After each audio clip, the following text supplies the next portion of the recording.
A boy and his father get into a major car accident on a highway in Ohio. The boy dies, but he comes back. Don't worry. He saw heaven, and he explains what heaven looked like to his parents. And from here on out, things get crazy.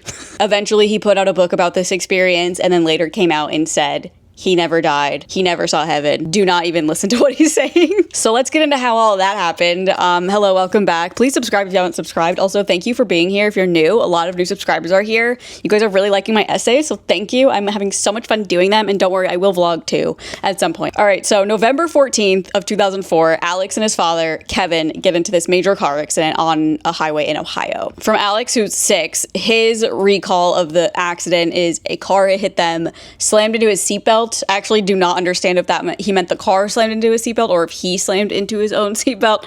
I'm not sure. Kevin, his dad, doesn't really recall it. He's like, I remember driving and then being on the ground, which is pretty normal for a situation like that. And sometime later on in the hospital, Alex told his dad, he was like, I was so happy when I saw you get put into the ambulance. And his dad was like, you had already been life flighted by that point. You didn't see that. So I think he was already like, wait, what? But Alex's injuries, unfortunately, were very bad. He had really bad spine and neck injuries. He was internally decapitated and he was a quadriplegic. So he can't walk, he can't move his arms or legs. Like, he only really has feeling in his face. So now his whole life has changed, obviously, and it's not looking pretty, but he lived and now he needs around the clock care. It was one of those situations where they were like, he's definitely gonna die. Like, this is bad. But he didn't. He was in a coma for 2 months.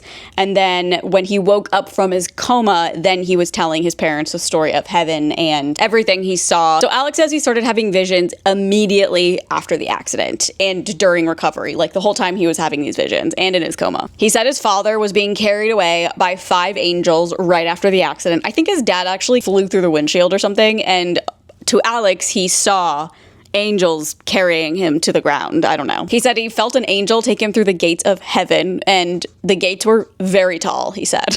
He went to meet Jesus and described it as someone who appears through a hole in heaven. I'm not really sure what that is. I'm literally picturing Face. Like, if you're my age and you remember Face from Nickelodeon, that's what Jesus looks like to me right now. But the devil was also there. The devil was there. He was in a car seat, which I guess makes sense. When he was up there, the devil told Alex the car accident was his fault, of course. Typical devil. And he said there were a bunch of angels with wings on their backs from their waist to their shoulders. These big, strong, muscular angels. He also said he watched his own procedures from the ceiling. This is also a common thing people say they feel, which is kind of crazy. Like an out of body. It always seems like someone's on the ceiling watching whatever's happening. I think if that happened to me during a surgery, I don't know how I would move on with my life. I feel like there's no coming back, for me at least. The thought of surgery is so creepy to me. Like, I've had it once, and we'll talk about that later, actually, because it kind of ties in. So his parents write a blog post about this heaven visitation that their son had, and it didn't really get that much attention. It was just kind of out there, but not a lot of attention. But of course, the dad says, we need to write a book. The dad says, we need to write a book and I'm going to take all the money. Wait, I'm getting too ahead of myself. The dad said, let's write a book about this. The mom said, no, I don't want to write a book about this. She's very aware that her son is 6 years old. Well, not now, but was 6 years old when this accident happened. Kids make things up all the time. I literally thought I got struck by lightning when I was a kid, and I'm pretty sure that it never actually happened, but I was like wholly convinced it happened. But yeah, she was uneasy about it. She was like, oh, I don't really know. I don't think this is a good idea. She was also Alex's full-time caregiver and the full-time caregiver of her 3 other children. Like, she was booked and busy. She was like, I don't want to be a part of this. But the dad ended up writing this book with Alex when he was a little bit older, but I'm pretty sure Kevin, the dad, just wrote it. Actually, Beth later stated that her husband got the idea to write the book after media attention in 2009 after Alex's surgery. So in 2009, he got a really big transformative surgery. He was 10 years old at this time. He became the youngest person to receive this procedure that allows him to breathe on his own without a ventilator. So that story in itself just became big because it was just a really cool medical miracle, kind of. Like, it was just awesome. So they obviously got attention for that. And, you know, Kevin, a middle-aged white man, is like, of course we should write a book about this. Let's snowball this attention. We need to make money, honey. Like I said, the mom was resisting the whole time. She even resisted Kevin bringing a literary agent to meet their son. She was like, I don't want this to happen. And he still had his son meet a literary agent and all this stuff. So it's like, he didn't care at all what her opinions or wants were in this matter. And we'll see later how he really feels, okay? So So the book deal was signed at the end of the year in 2009. Kevin had the exclusive copyright and was the book's main promoter, which included interviews and media. Alex's mom, Beth, actually in 2014 posted on her own blog, like, blasting the book, basically. She said, "It is both puzzling and painful to watch the book, The Boy Who Came Back from Heaven, to not only continue to sell, but to continue for the most part to not be questioned." Beth also goes on to discuss how Alex had revealed to a pastor how wrong the book was and that it needed to be stopped. But that Alex was told that his book was blessing people by this pastor. Alex's name and identity are being used against his wishes. How can this be going on? So obviously, I think I'm just gonna say this now. This is the first story I'm doing where I'm not blaming like the main person in this story. Well, to me, the main person is Alex, because this whole thing is about his experience, his lie. But again, he was 6 years old. Like, this is definitely a case of dad's taking advantage. And if you don't think that yet, I think you will by the end of this. But I do want to say I have no ill will in my heart, brain, anything towards Alex. So these kind of books, I actually did not know there's a term for them, and it is heaven tourism. And because I was born in the 90s, I was born in 1991, I remember all these books going around, and I sort of believe them. It's actually kind of funny. I wasn't raised like any religion or anything, so honestly, to me, religion seems very fairy tale-like. Like, I'm not trying to be offensive. That's just how it feels to me. The Bible, to me, is a fairy tale, and I'm like, why are you going to wars for this thing? But anyways, I understand people really believe in it and practice it, and that's totally fine, okay? Not that you need me to tell you what's fine and not fine, but yeah, these books were becoming very popular at the time, and it is funny, I kind of like believed them. I feel like I just kind of believed anything that was supernatural or had to do with God or had to do with the universe or whatever. I just totally believed anything is possible. I did not read any of these books, but I definitely saw stories on Oprah and Dr. Phil and Dateline and stuff of either, this was so popular in the early 2000s. Also, waking up during surgery was a big thing during that time, which scared me to my core. But anyways, there's a book called 90 Minutes in Heaven, which is kind of the same thing. It spent 5 years on the New York Times bestsellers list. Heaven is for Real is another one of those books that someone died, went to heaven, came back, and told the whole story about it. It sold over 10 million copies and had a film adaptation that earned $101 million. It won a platinum award from the Evangelical Christian Publishers Association. I didn't know that was a place or a thing. So the publishing group that published Alex's book was called Tyndale, and they promoted this book, his book, The Boy Who Came Back from Heaven, as a supernatural encounter that will give you new insights on heaven, angels, and hearing the voice of God. I mean, even reading that, I think because I just have no connection to any religion, I just read that and my brain is literally scam. I'm just like, what are you talking about? A lot of people believed it, obviously. Christians were promised this afterlife, and they're finding proof through these books and these experiences of these innocent kids who have died and gone to heaven and came back. What are they trying to sell? I don't know, a book? And Alex's book was obviously heavily promoted and sold at Christian bookstores and churches all around the nation. I found a paranormal researcher. His name is Benjamin Radford, because I'm like, why do people just believe it? I understand, if there's a ton of stuff in the book that's hard to deny and it's crazy, sure, I get why people would believe it. I mean, even if someone is on TikTok and saying a crazy story about their ex, I'm like, this could be made up. So I just cannot believe so many people believe this, especially at the time. It just seems so crazy. But he said the reason that the book is so well received and accepted is because it reinforces their existing narratives and beliefs, which obviously makes sense. It sticks to the close, widely representation of what heaven is. You've got clouds, you've got a gate, you've got the euphoric feeling, seeing angels, you've got Jesus, you've got a throne. It's very... But yeah, this book was big. It made over $1 million. So November of 2011, Alex wrote anonymously on the official... It was a fan page of the book, or maybe it was the Facebook page, but it was the official one. And he anonymously wrote, "One of the most deceptive books ever." And obviously no one knew it was him because he was anonymous, but his comment got deleted and he got banned from the group, which I just think is funny because he was literally the author of the book. So Alex is starting to be like, I don't like that this is out there. I don't want this tainted on me. A year later, Beth is still blogging. She's like, I don't like this. People are looking at my son like he's a statue or a figure, and he's literally my son, like he's a child. She even said in this article that the story was completely embellished. She said the truth is getting twisted, distorted, and sold to the highest bidder. So could you imagine if like TikTok was around at this point, this would be a crazy story. Like it'd be like, okay, so the mom talked today and she said it was embellished, but the dad, so she's trying to warn people that Alex is being exploited and this book should have never come out. And no one really cares. Like, I just don't think many people are looking at her blog, not because they don't like her, but I think she's just not a well-known person, obviously, so nothing ever really happened. She also wrote, like we already know, that her feelings and opinions were not heard at all by Kevin. He would go meet with agents, go meet with all these people that she did not want to be involved with Alex or anything, and he just didn't care. So Beth and Kevin became estranged, and they eventually divorced in 2018. So they're no longer together as of now, which is a good thing, I think. Oh, and this makes me so mad. Any material in the book about Beth, who's Alex's mother, was taken from her online recovering journal without her permission. So I'm assuming this is like a blog or like a recovering blog or something where she updates whatever. But her story was in this book too, and she like didn't even want it in there. And the craziest thing is Alex has never read this book. Alex never read the book. So from my perspective, that means he didn't even write it. I just think Kevin wrote it. I think he asked Alex what he saw and just wrote this entire book. I wanted to get the book. I wanted to read it.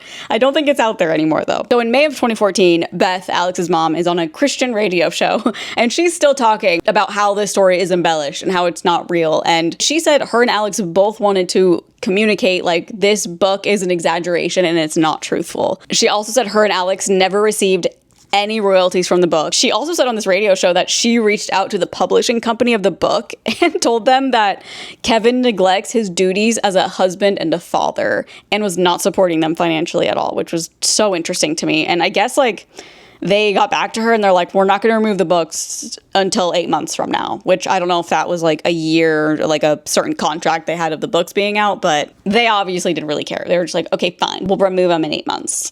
So here's where the story just poops. January 13th of 2015, Alex writes an open letter to Christian publishers and bookstores via a Christian apologetics blog confessing his whole story. Also, I just want to say I laugh a lot in these stories because they are so insane. Somebody left a comment on my 9/11 one and they were like, how are you laughing? Like, it's such a serious matter. And I'm like, I mean, I'm not laughing at people dying. I'm literally laughing at this middle-aged woman who was so convincing that she was in the towers and became the head of a survivors network. Like, that's insane. But anyways, so this is what Alex wrote on the blog. Please forgive the brevity, but because of my limitations, I have to keep this short. I did not die. I did not go to heaven.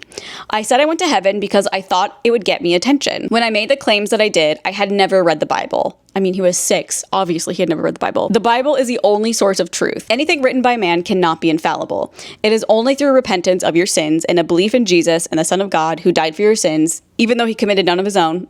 I love that he added that in there. So that you can be forgiven, may you learn of heaven outside of what is written in the Bible, not by reading a work of man. I want the whole world to know that the Bible is sufficient. Those who market these materials must be called to repent and hold the Bible as enough. In Christ, Alex Malarkey. Isn't it so funny that their last name is Malarkey, by the way? Their last name is Malarkey. It's a bunch of malarkey. So like 2 days after he posts this, the publishing company is like, okay, we're withdrawing this book because obviously, you know, the mom's concerns weren't enough. Reading that made me respect Alex so much because A, like I said, he was obviously taken advantage of by his father. His father did not really care about their well-being. I don't believe so. I just feel like you have to be a good person. Like, he did not have to come out here and like tell all these people, like especially the Christian community, that he's like this big liar and this story that so many people believed and really took to heart and kept close to them was just completely made up. Like, that takes balls. So honestly, I respect that a ton. And obviously the reaction was crazy. I mean, some people were like, this boy was obviously manipulated by his parents. Like, a lot of people were very aware, but a lot of people also were upset because they were sold this lie of proof, basically. But I mean, I don't know. They had so many other books at the time. Couldn't they just get attached to one of those? I don't know. So his dad, Kevin, did not speak publicly after his son wrote this. He literally went so quiet and disappeared. The Washington Post actually accidentally reported that he died, but he didn't. Second person in the story to die and come back. Some people thought his silence was just guilt and regret, and other people were like, oh, he's just waiting for this to blow over. But Kevin said he didn't speak about it because God told him to remain silent. He also told this big American Christian author that he stood by the book and he believes his son's story. Yeah, this is religious psychosis, I believe. The dad also was like, no, the story is completely true. I mean, to the extent of what a 6-year-old can remember, but like it is true. And again, I'm just like, a 6-year-old? I don't know about you guys, but I feel like I lived in Fantasyland until I was like 14, 15. I still kind of live in Fantasyland. But there's so many things I thought happened to me that just never happened to me. So when asked about the money, Kevin says his royalties came to $1 million. Half of it was the advance to write the book, and the rest of it was on Alex's care. And he claimed he donated $30,000 to like churches and charities, but I'm so sure. And there's no money left now. In 2018, Alex files a lawsuit against Tyndale House Publishing, and he is suing because of defamation and exploitation. And he's like, I was a minor, I did not consent. It's caused lasting harm. I mean, this is something he thinks about all the time. And it was just completely mishandled. The profits were mishandled. I didn't even make anything from it. My dad basically took it all. And the case was just dismissed. So Beth and Kevin are always fighting about this privately, publicly. Kevin insisted Alex willingly shared his visions with them. And the mom is like, he didn't understand what he was saying or what was going on. He probably heard someone talk about heaven once and just ran with it. You know what I mean? Like I said, we're all in Fantasyland when we're that young, you know? And all Alex really says about it is he's like, this initial story was a misunderstanding. He said he woke up in the hospital room and he saw the outline of his dad and he thought his dad was an angel. I don't know. Again, he was 6, so it's like, who cares? He thought he was dead and then he thought he came back. I don't really know. I probably thought I did that too at one point in life. So there were prominent Christian figures that were like supporting this book and really believed in this book, and they embraced it and shared it with their communes or people or whatever.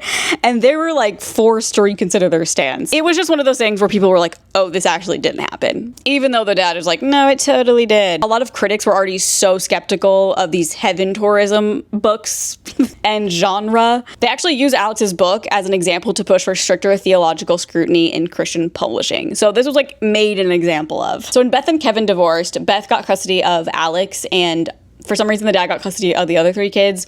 Maybe it's because Alex needs full-time care. I don't really know. Kevin actually evicted Beth and Alex out of their house in 2022 in order to sell it. Kevin claimed he needed that money to provide for the rest of him and Beth's kids that he had, and it's really sad and bizarre, but Alex and Beth both think that their dad like was trying to get revenge ever since Alex like retracted his statement. It's so bizarre. But Alex is now, I think, 28 or 29. He was a valedictorian in high school, which is great. Beth says she has no idea what happened to the money from the book. Like, she doesn't even have a clue of where any of that money went. I actually just watched a little interview of Alex when he was in high school, and he just kind of explains a car accident. He talks about his his school experience. He says it's very awesome. He loves being around people, which is great, because normally it's just him and his mom. And his mom is with him at every moment, even at school all day. She's there because she's his caretaker. So he says he can only really feel parts of his chin, his cheeks, and his forehead. And that's all he can really feel. It's interesting though, because he says he hates being cold because it makes everything hurt. He's like, I know it doesn't make sense because I just said I don't have like feeling everywhere, but everything hurts when I'm cold. So I prefer to be warm. Actually, I found his Instagram and I was looking through it, and he was doing these experiments with people, and I thought it was really awesome. It kind of reminded me of the like ALS ice bucket challenge, but he would have people. It's actually funny, like out of context. It kind of looks like a hostage video, but it's obviously not. They're just filmed so funny because it's in the bathroom and it's someone obviously who's not used to being on camera. It's probably a neighbor or a family member or something. And so they're just like standing in the shower, fully clothed, obviously. And the whole thing is to just like remain completely still while his mom pours a bunch of water on them, and just how they feel after the water is poured and what they notice that they like cannot do. And a lot of people are like, it sucks. Like, you don't even realize, like, you want to clear your ears out of the water, you want to wipe your nose, you just want to like wipe anything out of your face. And when you're paralyzed, you can't do that. He also has like backboard challenge, where you like lay on a backboard and you're kind of tied so you can't move, and you lay there for I think 30 minutes, and it just puts it into perspective a little bit. I remember the first one I saw this girl was like, I laid down and I immediately needed to scratch my nose, and like I couldn't. And that's just stuff you don't really think about like day to day, and that sucks. Alex is very informative about how annoying and how stressful and how stupid it is that he just can't like itch himself, wipe something out of his eye, or blow his nose. Like, everything has to be done by a caregiver. So that's the real victim in this whole thing, is actually just Alex. So ever since this, Kevin, the dad, has said he's tried to move on, but he is so hurt by his son's recall of this story. Like, are we serious? The dangers of religion, for real. I know religion is a really good thing for a lot of people, but like all good things, there is a negative side to it. And we can't pretend there is no negative side to religion, because look at all the wars, you know what I mean? I actually looked up Heaven is for Real because I remember seeing that in bookstores, and I didn't realize, I'm from Nebraska if you didn't know, but this book is about a kid in Nebraska who died and came back and saw heaven or whatever and wrote about it. It says, one day Todd's 3-year-old son, Colton, fell gravely ill and began violently vomiting. Todd and Sanja, the parents, took their son Caleb to an emergency room, but the doctor diagnosed Colton with the flu and said it would eventually pass. Colton continued to vomit daily for several weeks. The parents continued taking their son to the emergency room, and the parents eventually were like, wait, maybe he has appendicitis. And they took him to a different hospital after he became unconscious, and he definitely had appendicitis and needed it removed immediately. Basically, like, he needed it removed because he was dying. If you don't know, I had the surgery a couple years ago. I'm sure many of us have had the surgery, but your appendix is the most annoying organ of all time. I don't think it's very necessary for your body to function, because it's like little tiny organ that can just get inflamed and you have to get it removed, and if you don't, it'll pop and you'll die, basically. Several months after the surgery on his appendix, Colton began telling his father about how he had left his body during surgery and went to heaven. He said he met Jesus Christ riding a rainbow-colored horse and that he sat in Jesus's lap while angels sang to him. His parents were pretty like dismissive of it, honestly. Like, they didn't really think that this was a real thing. But then he began telling his parents about events or people that were impossible for him to know about. Like, he brought up one of his mom's miscarriages that he didn't even know about that happened before. Honestly, this story is way more believable than the one I just covered, honestly. He also said that the unborn baby had been a girl and that he had a great-grandfather named Pop who died 30 years before he was born, and all this was true. Colton also described meeting his great-grandfather Pop while he was in heaven. When his parents asked him how he knew about these facts, Colton said these were revealed to him when he was in heaven. That is weird to me. Like, honestly, as someone who's not religious at all, I'm like, maybe something spiritual happened while he was getting his appendix surgery. Then they just kind of started pressing him for more information. They just believed him, wrote a whole book, and there's a movie adaptation, I believe. And to this day, he still believes it. Like, he is older now, obviously, probably in his late 20s, and still says that he went to heaven and came back and everything. So yeah, these stories were just so popular at the time. People just highly believed them at one point in time. I don't think now they're at, maybe they are, I don't know, I'm not around many Christians. Do Christians still write these books and believe them? I don't know. I think a lot of Christian bookstores have gotten rid of the heaven tourism thing, because if you're like for real a Christian, I feel like you're gonna kind of side-eye that whole thing, you know what I mean? And on that note, let's talk about the confirmation bias for just 1 second, because it's the most interesting little thing we do as humans. I do it all the time. You do it too. But if you don't know what it is, a confirmation bias is the tendency to search for, interpret, favor, and recall information in a way that confirms or supports one's prior beliefs, values, or decisions. And people do this all the time, just in simple ways. It's like watching the news. Like, if you're gonna watch Fox News, you're going to say CNN and MSNBC is fake news. If you watch CNN and NBC, whatever, and you're going to say Fox is fake, like, that's just how it goes. Or sometimes with the whole law of attraction thing, I don't want to say it's not real, because, like, who knows, but if you're like I want to see a purple car, that's something that you just have never really thought about before, and now you're thinking about it, so you're going to notice it when you see it. You probably wouldn't have noticed a purple car if you weren't trying to see a purple car. Or people who watch sports and they're watching their favorite team and they think the ref did a bad call, but it's like they would never say the ref did a bad call on the other team. You know, like, they actually get mad when it's on their team. So it's just such a silly thing. I love humans and psychology. I think it's so bizarre and funny. But I hope you guys like this video. Hope you like the story. I thought it was really interesting. Also, just like living through that era of heaven tourism was I mean, probably so crazy if you grew up in a Christian household. I feel like there's gonna be so many comments of people like remembering this stuff. I just like snowballed out from this video, but then I saw one where like this kid was born in 2004 and he kept describing 9/11 even though he had never heard of it or like seen it or anything. And basically they found out that he was probably reincarnated from somebody who was in 9/11. I know that sounds crazy. It sounds crazy and like I'm about to scam you. Because what do you mean he kept saying the name of the guy, like when he was so little, and just kept repeating the name all the time? And then his parents finally looked up the name one day and it was someone from the World Trade Center. I don't know. That could be a whole different video, but I'm gonna end it here. I love you guys. Please subscribe if you haven't, and I will see you guys next time I post. Bye!